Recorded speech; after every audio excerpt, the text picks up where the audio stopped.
Joining us now is Jayesh Ranjan, a bureaucrat who executes the policies envisaged by the politicians. Jayesh Ranjan is the secretary in the Department of Industries and Commerce as well as Information Technology in the state of Telangana. And also joining him is Dinesh Agarwal, the founder of India Mart. Let me talk a little bit about our guests here today. Jayesh is a fun fact about Jayesh. Jayesh played such an instrumental role in setting up IKEA, setting up its first store in India, the massive one in Hyderabad. Jayesh played such a constructive role there that the King of Sweden gave him an award and really appreciated his efforts. He has also been part of a lot of multinational organizations like the World Bank, United Nations. He's been a consultant there. So he does have a big picture on policy making. He has an international perspective as well as a local one, the one that is needed for folks like the MSMEs and the small business owners across this country. So Jayesh, thank you so much for joining us. Let me also introduce our next guest, Dinesh Agarwal, the founder of India Mart. In the late 90s, when barely anyone in India knew the word e-commerce, there was Dinesh Agarwal setting up India Mart, which is now India's biggest marketplace for businesses, for them to sort of buy stuff from each other, from everything from food items to ventilators to conveyor belts, machine parts, lot of stuff. All the heavy duty items are available on Dinesh Agarwal's India Mart. And not just that, he listed his company in 2019, and since then, in the last couple of years, that stock has gone on to create so much wealth for its shareholders. It nearly multiplied the initial investment by 5 times over in just a matter of couple of years. In a sense, we have a couple of visionaries here on board with us. So let us not waste any time and go straight into the conversation. Jayesh, let me start with you. The topic of this conversation is tech for all, because like I was talking to PTR as well, cash, capital, and credit have always been in short supply for small businesses. Now there is an additional layer in this pandemic, which is technology. I'm afraid that once this pandemic is over, a lot of people are going to wake up, especially the small businesses, and realize that they are non-starters, because we've seen a generational shift in technology, and it is likely that many of these people will be left behind in that race.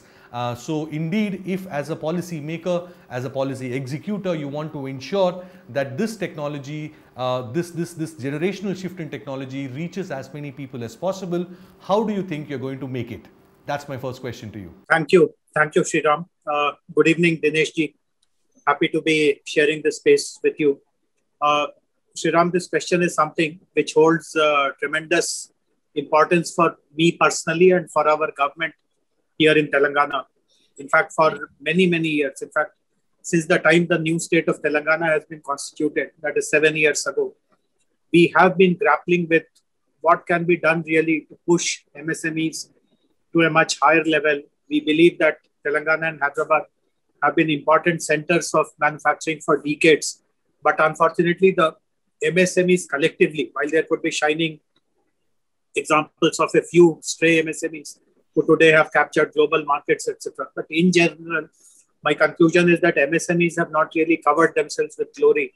And one of the reasons is their inability to really move in a very agile way in the world of technology. In fact, allow me a couple of extra minutes to really explain what I want to, and maybe for some of the subsequent questions, I'll keep my answer short. Question. But this is one question. Yeah, feel free to. Yeah. But this is one question which kind of excites me quite a lot. So I remember a few years ago, about 5-6 years ago, there's a consultancy firm called Dun and Bradstreet. So they had done a survey of MSMEs in Telangana, mostly in and around Hyderabad, about their usage of technology. They had constructed a scale, and on one end of the scale were very basic things, whether the founder of that MSME has a mail ID, does he maintain a basic database of his customers, and on the other end were very advanced kind of things. For example, do you have a full-blown ERP? Do you have a e-commerce presence? Do you have a website? and so on and so forth. So some very basic things on one side, and very fairly advanced, technologically advanced items on the other side of the scale. And they had invited me to unveil the report and kind of speak on it, etc. So they had organized a small ceremony around it. And I remember going there, participating in that ceremony. But the findings really kind of shocked me. When they unveiled the report, and the first thing which they told was that nearly 68% of the MSMEs whom they had surveyed, they did not even have an email ID. I mean, the promoter of that MSME, he did not even use an email. See, normally in our technology world, we typically use a jargon that you should help me move people up the ladder, take them up the technology ladder. But here is a scenario where people even don't see the ladder. They don't even know that there is a ladder. So where's the question of taking them up the ladder? So on one hand, these kind of findings confront us that people are extremely away from technology. They have no inclination at all about technology, etc. Of course, in general, I mentioned earlier that there are great examples of MSMEs from Hyderabad, from Telangana today, being a part of global value chains and doing phenomenal things. So there are exceptions, of course. But in general, as I said, 68% of them don't even have any clue about technology. This was something which was 5-6 years ago. I'll very quickly take a couple of minutes to tell you something which is much more current. Now, last year, as we all know, a very strict lockdown got imposed, roughly around March, 22nd March to be precise. And after a while, of course, e-commerce was permitted. People could buy things online, things would be delivered to your homes. But the what we call neighborhood grocery stores, in Hyderabad, they are called Kirana stores. So these Kirana stores had no means at all of opening and taking online orders, etc., etc. And normally, Hyderabad, as you would know, is an old city. There are neighborhoods where there is a Kirana store who is running it for generations. His father would be there, his grandfather would be there, and there will be an affinity with the neighborhood. Like if you go there, he will recognize you by face, he will offer you credit. So people did feel that while so many everyone is hassled and troubled, the Kirana stores are also particularly troubled. But as a government initiative, we did something which I must speak about. We partnered with 2-3 organizations.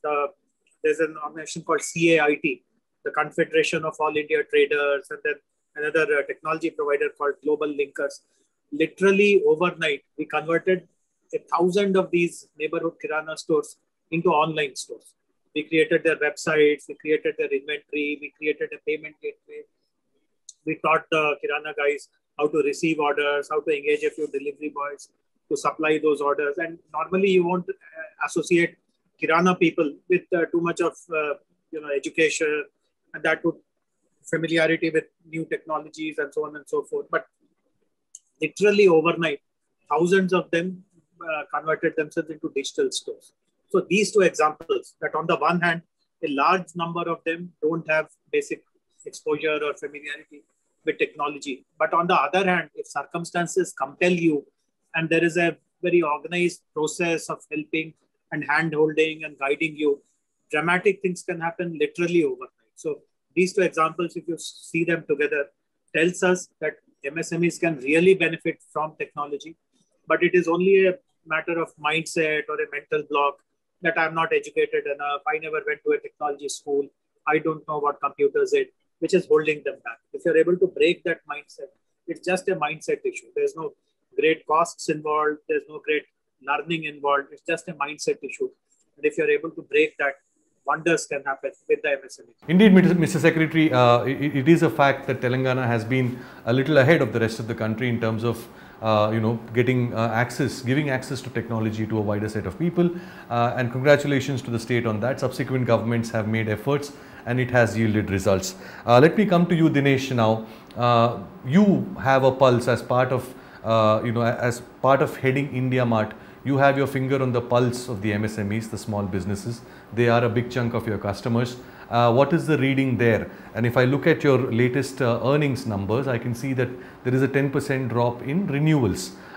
You did see a sharp jump in subscriptions in the last couple of years, but the renewals are now slowing down after the second wave.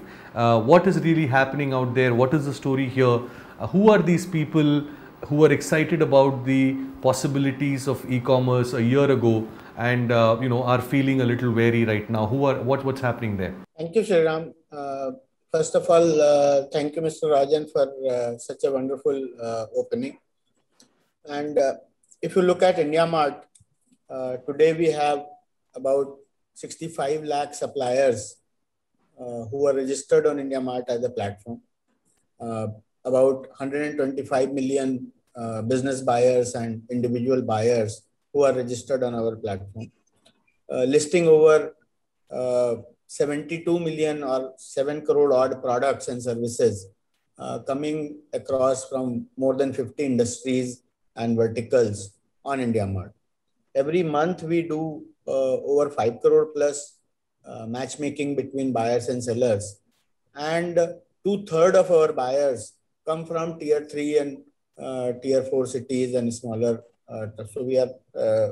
So you are right that we do have a good idea and good, almost an equally good idea as any other platform.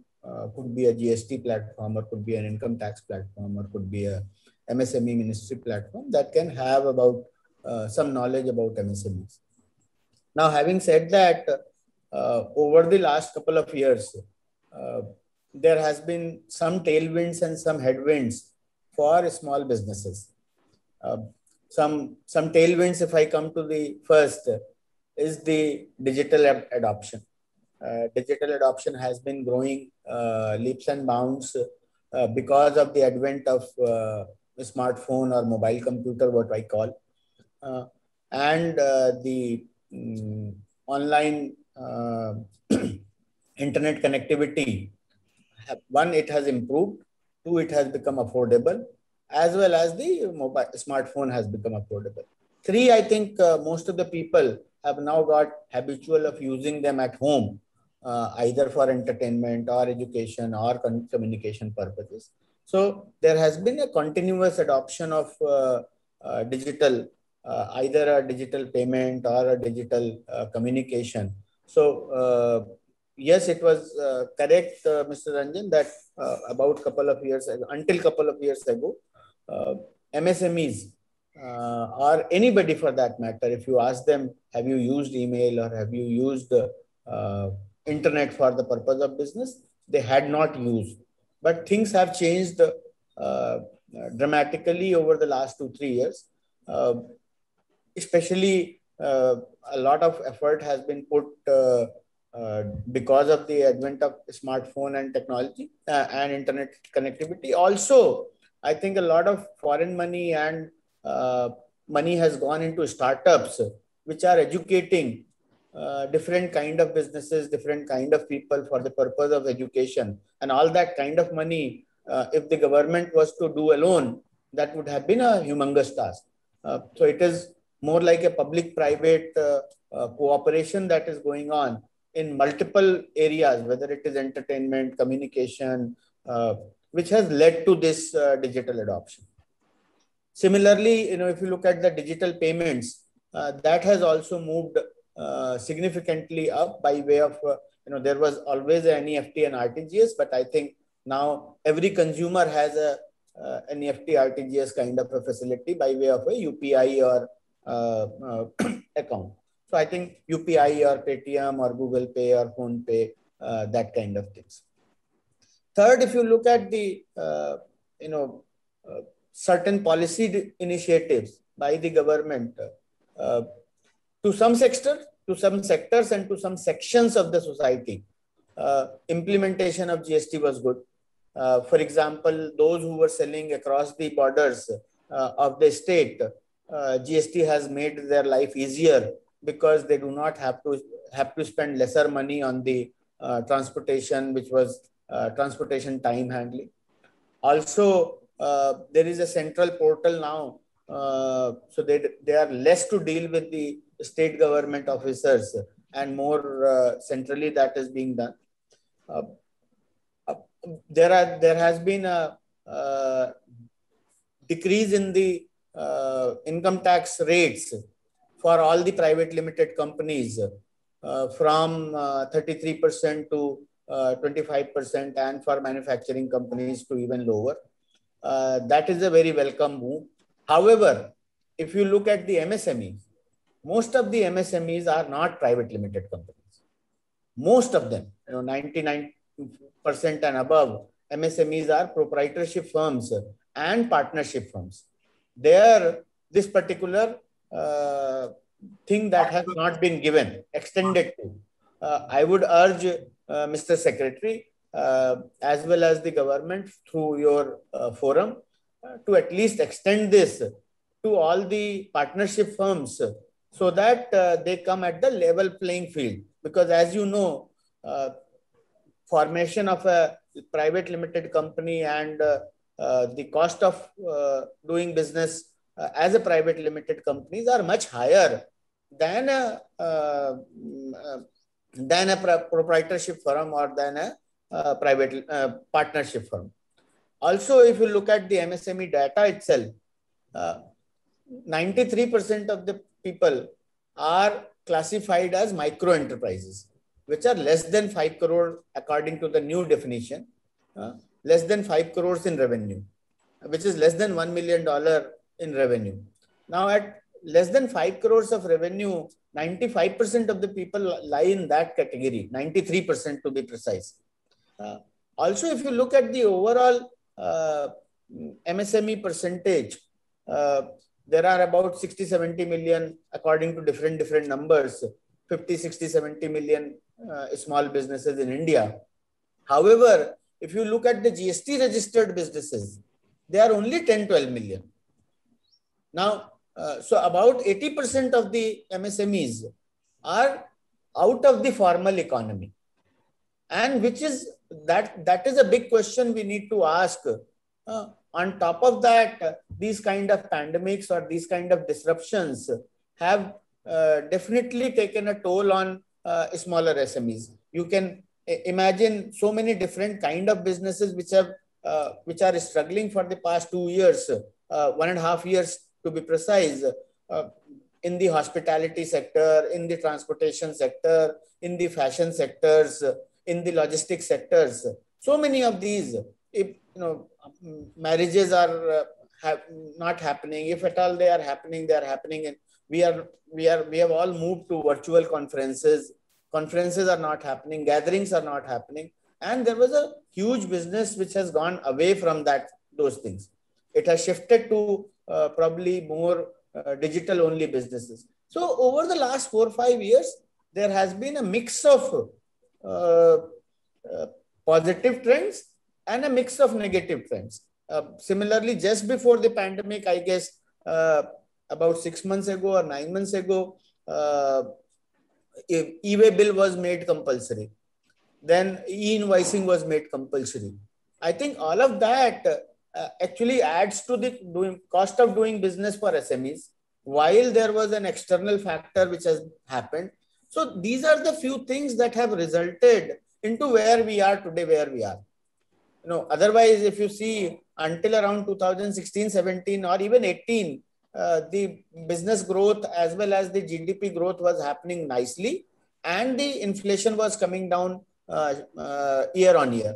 However, ever since 2017, 18, things have started to take a little bit turn for the worse. I take your point, Dinesh, but I still don't think you answered my question. I'm really trying to get into the psyche of a small business owner. What is really going through in their mind? Because a lot of variables that were true, let's say in June 2020, have not changed now, except for the business prospects after the second wave. So what are they really thinking? What are you picking up from your ears to the ground? Yeah, so that has happened. If you really see, in the first quarter of 2021, FY21, our number of paying customers actually went down by almost 10%, from 150,000 to almost 145,000. I don't remember the exact numbers. And then over the next 2 quarters, it recovered almost very sharply to the same number. So only for the period of lockdown, obviously people didn't have the cash, people didn't have, and whereas the demand in 20% of the sectors had not recovered. So this is a very clear trend that people are adopting digital. But at the same time, now with the second wave, people's ability to do business, whether offline or online, has gone down completely.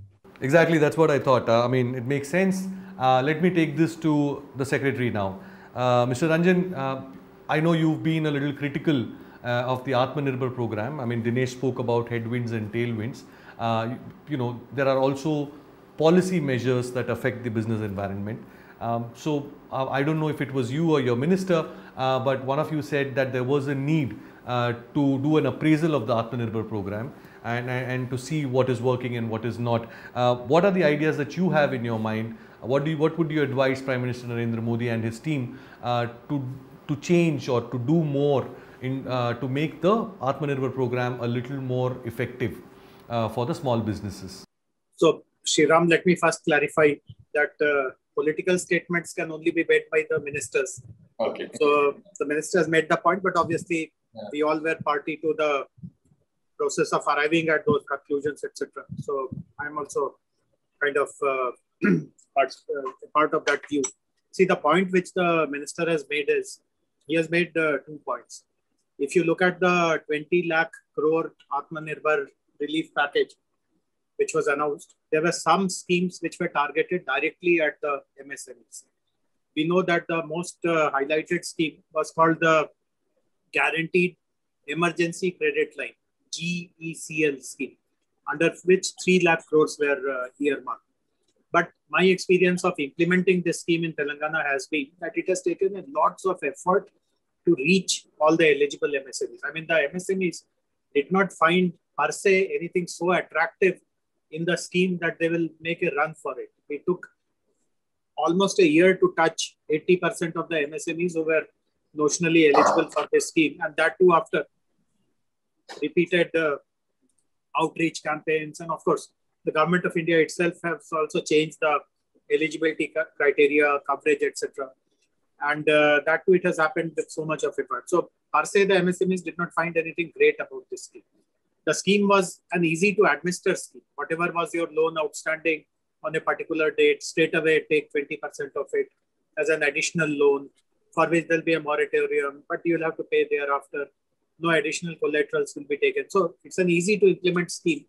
But see, what happens is that the problems with these schemes are that these are all one shoe fits all kind of scheme.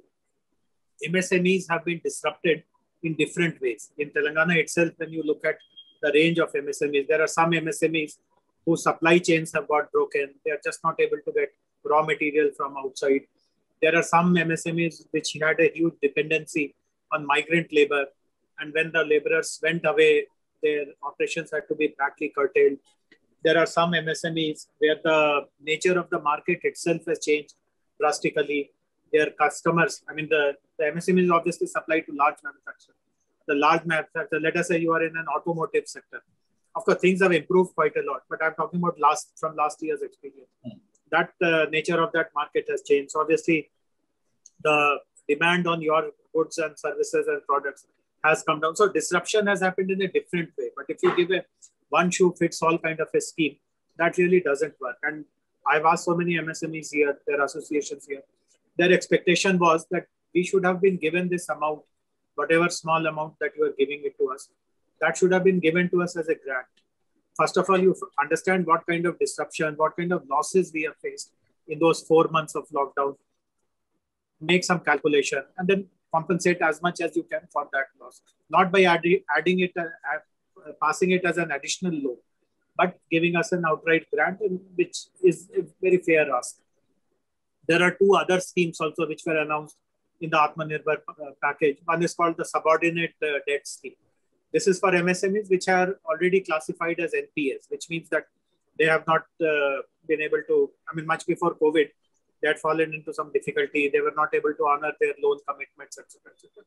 And some provision was made that if they can be assisted, give them something. This scheme has been a non-starter at all. In Telangana, to the best of my knowledge, despite all our efforts, all our field machinery pushing MSMEs to benefit from it, hardly 5% of the MSMEs who could have benefited, they did it. And unlike the previous scheme, the Guaranteed Emergency Credit Line scheme, where at least the administration was easy, the ability to administer this scheme from a banker's perspective is also very complicated. You have to decide whether the company, the MSME, will reach viability if this additional funding is given. See, in normal times itself, it is very difficult to judge viability. And in COVID times, when there are so many other extraneous challenges and you are asking the viability to be calculated, etc. So by definition, the scheme is a non-starter. There's a third scheme also, which was announced in this 20 lakh crores package, which is called the Fund of Funds scheme. And this was a scheme which was meant for MSMEs who are already doing very well. So give them additional push, their business grows, etc. And the irony is that more than a year have passed by. The schemes were announced in May. We are in June now. Even the guidelines of this scheme has not been announced. So, I mean that shows how serious you are about assisting MSME. So that is the point our minister made, that it may sound very grandiose, 20 lakh crores and all that, but nothing really is happening on the ground, at least for MSMEs. So that is the conclusion that we have drawn. And what we have written to the finance minister is that, of course, the first wave is over, second wave is likely to decline shortly, but there could be a possibility of third wave. So we have not really come out of the woods. There is still a danger. There's still hardships which MSMEs face. So still there is an opportunity. What you offered as the guaranteed emergency credit line, convert it into a grant, make these other two schemes more practical. There's a third possibility that we have suggested to the finance minister. See, in the last many months, all of us are extremely happy about one kind of scheme which has come under this Atmanirbhar package, which is called the PLI scheme. For certain champion sectors, government has announced production incentives. And these are sectors like electronics, pharmaceuticals, textiles now, and consumer durables, electrical products, and solar modules, panels, and so on and so forth. These are all champion sectors. So our take is that these schemes are good in any case, whether COVID or not, no COVID. One should, in fact, our minister's letter has a line which mentions that these schemes should have been announced 7 years ago when you announced the Make in India campaign, because these schemes would have really given a genuine push to Make in India. But anyway, for some reason, we have announced it now under this Atmanirbhar package. Indeed, yeah. We've done stories about this, the slip between the cup and the lip, policy measures not transmitting into the real economy. If we can dial our memories back to 2015, the Indian government had called it the year of the API, which means that steps were being taken so that India will be self-sufficient when it comes to manufacturing the key ingredients that go into making of important drugs. However, by the time the pandemic broke last year, we realized that we don't have that capacity still, and therefore there were shortages of remdesivir and other important drugs. Yeah. So the point which we are making about this scheme is that anyway, you have gone ahead with the scheme. It should have happened 7 years ago. But regardless, if you want MSMEs also to benefit from this scheme, right now it favors large manufacturers. PLIs are being cornered largely, 100%, if I'm not wrong, by large companies only. But what I would have suggested was that you make a component wherein if a large manufacturer is sourcing supplies from domestic MSMEs, let a percentage of that PLI be shared in proportion with the MSMEs also. So that way the relief nature of it, that you're announcing something which is helping our MSMEs tide over this crisis, yes. That would have to be. I think there is a point to be made here, and any one of you can chip in. The revival of MSMEs, whether it is in terms of demand or in terms of access to technology, I think there is a model that has helped us well over the decades, which is to have the hub and spoke model. Have a large industry in an area, and then the MSMEs around it kind of come to life, and then they thrive and they feed off the success of the large factory and the large industry. Does that model have to come back? Any one of you can respond. We need job creating investments, whereas all the capital, all the savings that the rich people are having now, all the big corporations are able to do post this pandemic, that savings is getting turned into financial investments, whereas we should try to drive these into job creating industrial investments, greenfield investments, brownfield investments, but in some way efficiently invest this capital in plant and machinery and factories, and make sure that there are opportunities created both in terms of employment as well as for ancillary industries? Any one of you? Okay, sir. So I tend to agree to your observation, sir, that on one side, when we relax the turnover limits and the investment limits for MSME, yes, every benefit that we are extending, that is going to a much larger. So, for example, earlier the investment limit for a medium enterprise was 10 crore rupees. Now that has been increased to 20 crore rupees and 100 crore rupees turnover.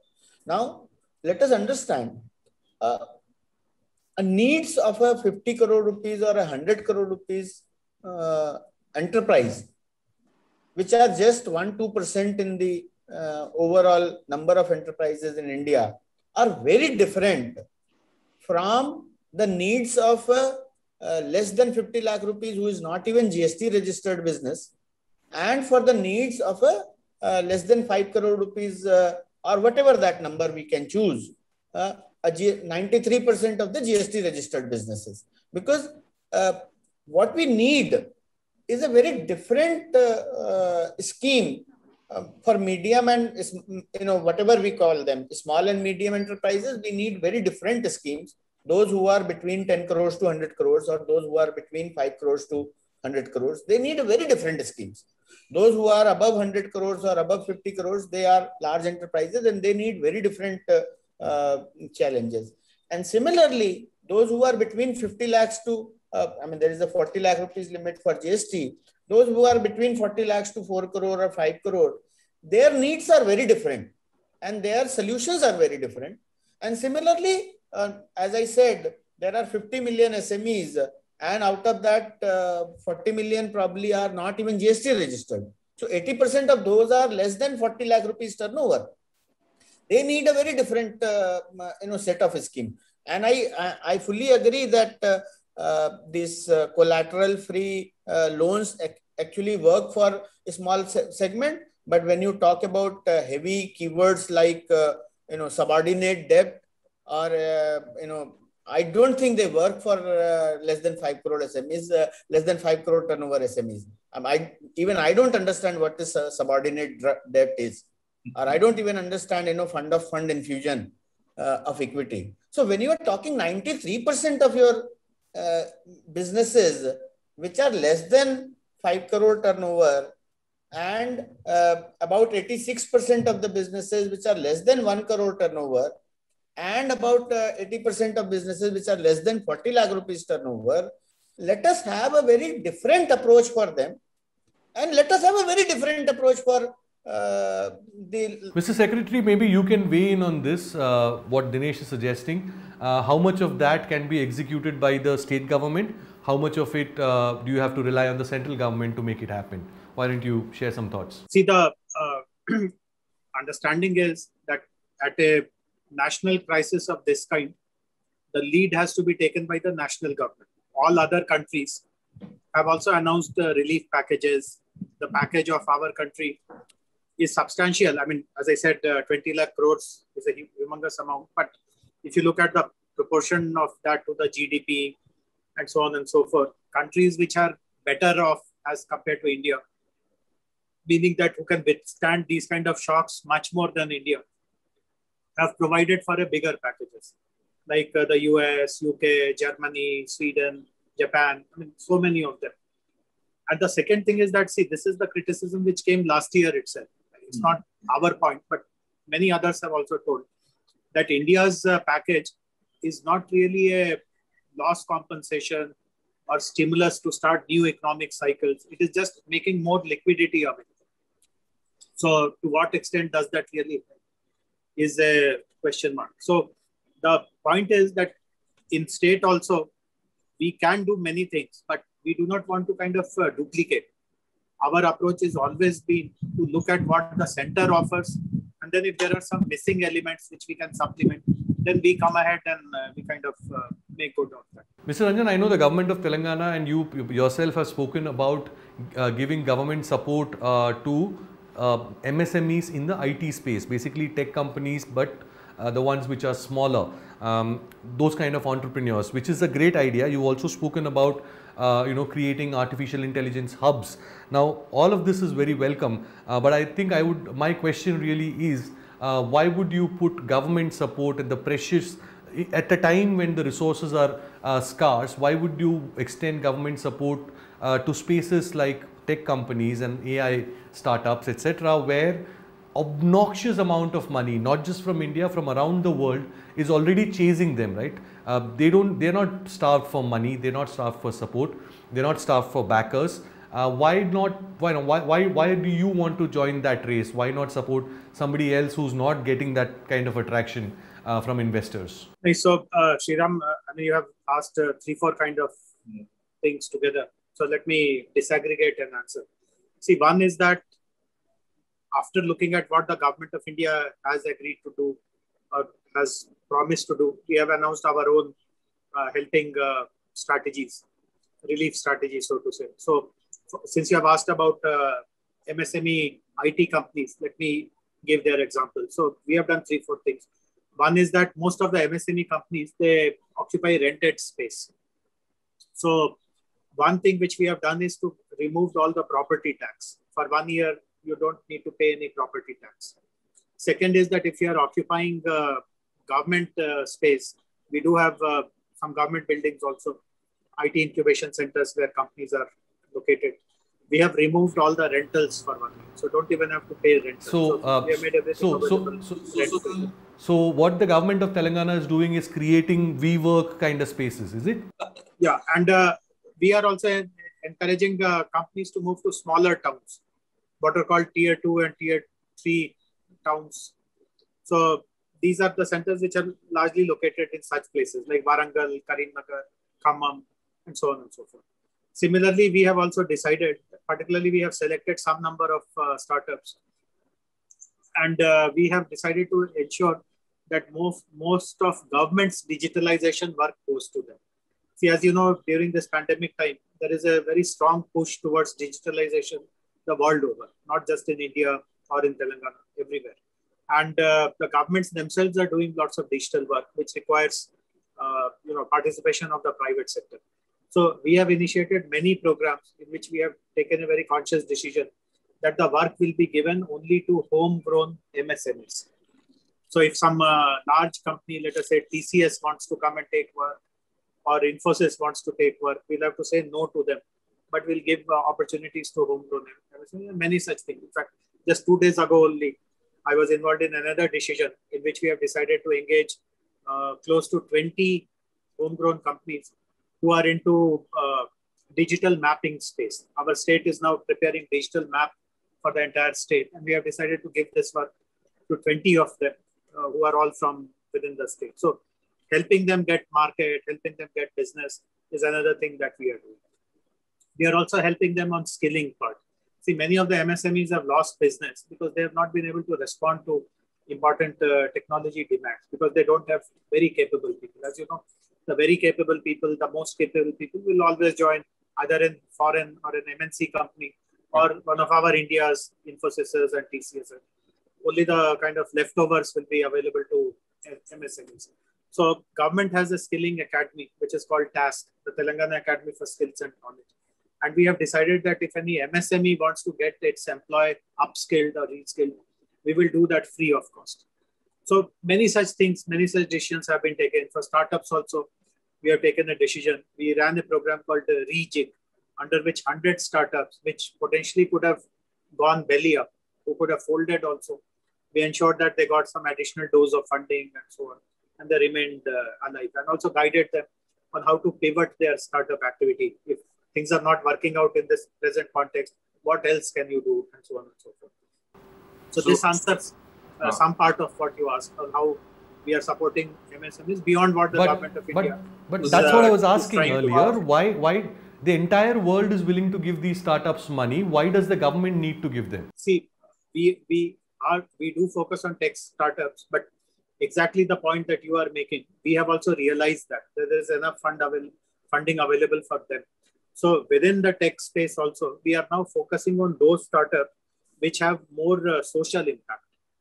See, earlier we used to support startups who are, let us say, some e-commerce or hyper-local or internet-based activities, etc., etc. But our prioritization has changed completely. We allow them to run and we help facilitate them with various other things. But in terms of helping startups access funding, the focus is more who are doing social impact, social sector, rural sector, where large number of people are benefited. So the focus has shifted. Dinesh, I'm sure you're also feeling that heat, the lack of liquidity, the cash crunch that your clients might be facing, the people on your platform might be facing. Are you sort of providing them with some kind of assistance, support, just to sort of tide over this crisis, in the interest of keeping them coming back to your platform, just to keep them from dropping out of it?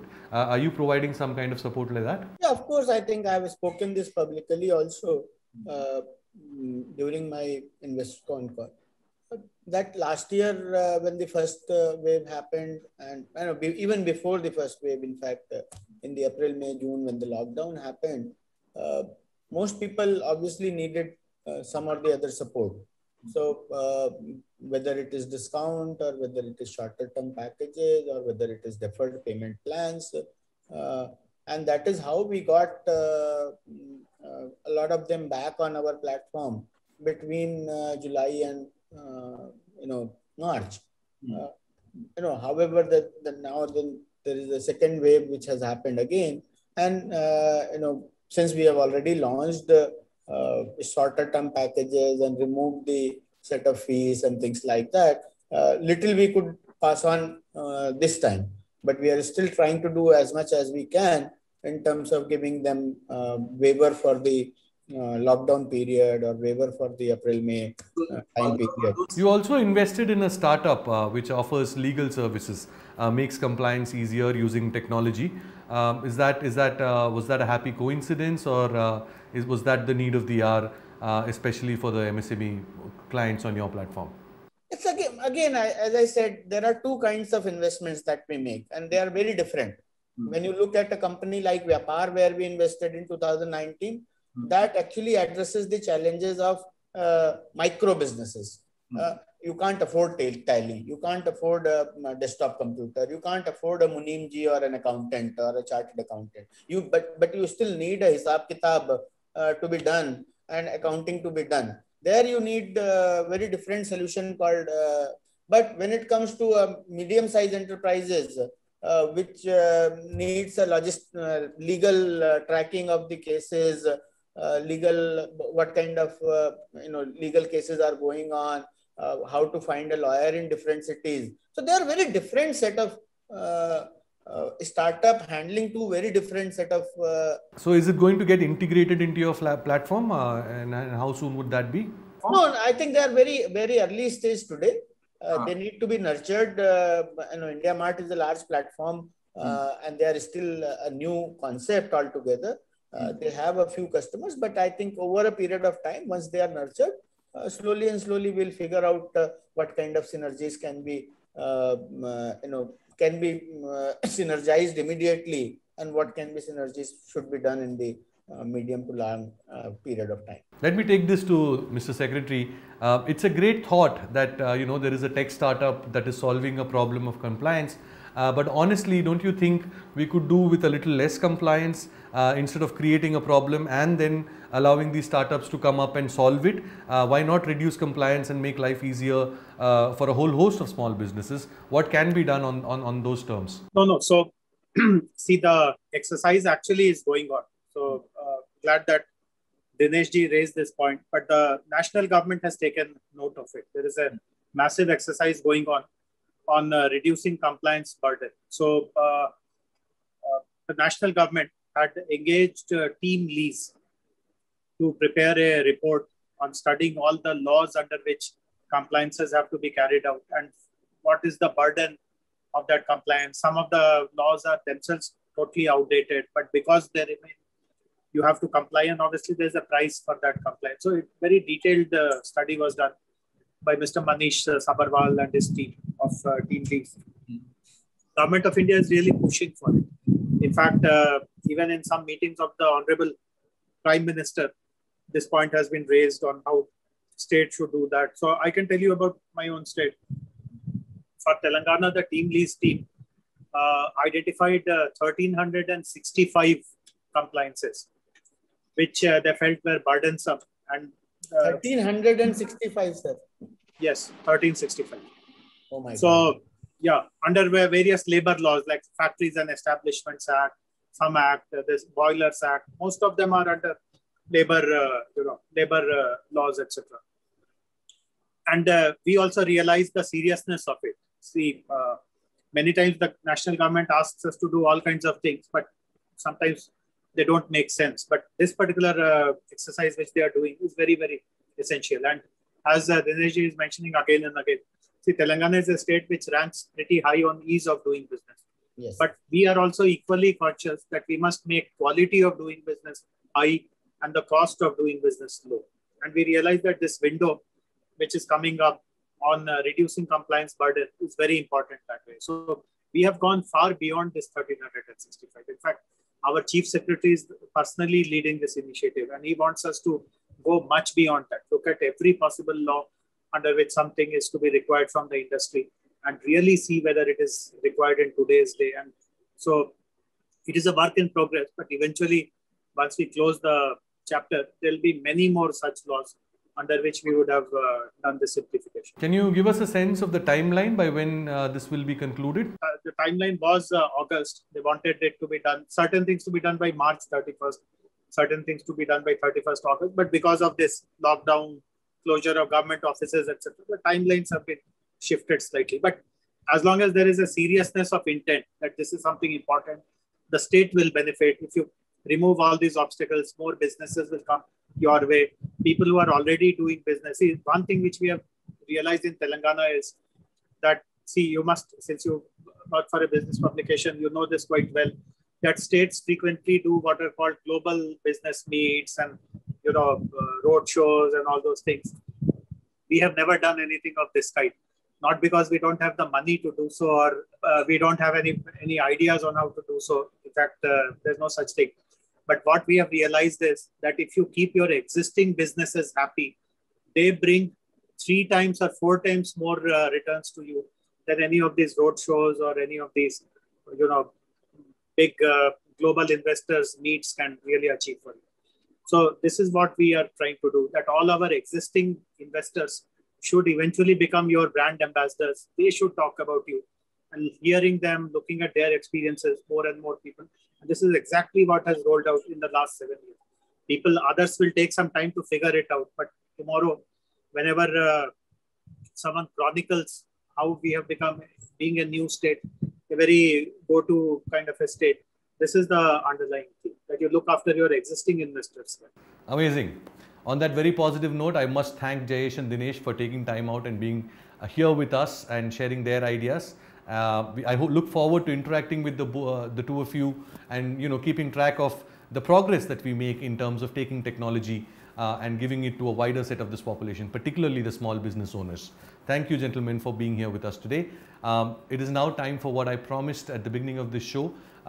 Like I said, we are not just talking to the movers and shakers, we're also speaking about the small business owners and putting the spotlight on them.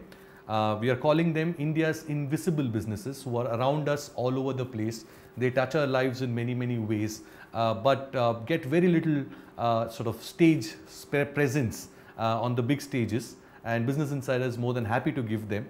They are creating a lot of positive change. Many of them are creating a lot of positive change on the ground. And the next one is one such story of a small company that is turning rotting vegetables into biogas, which powers electricity, which provides electricity to a big chunk of a population. Here's a story of a revolutionary idea that's taking place in Bovenpalli in Secunderabad.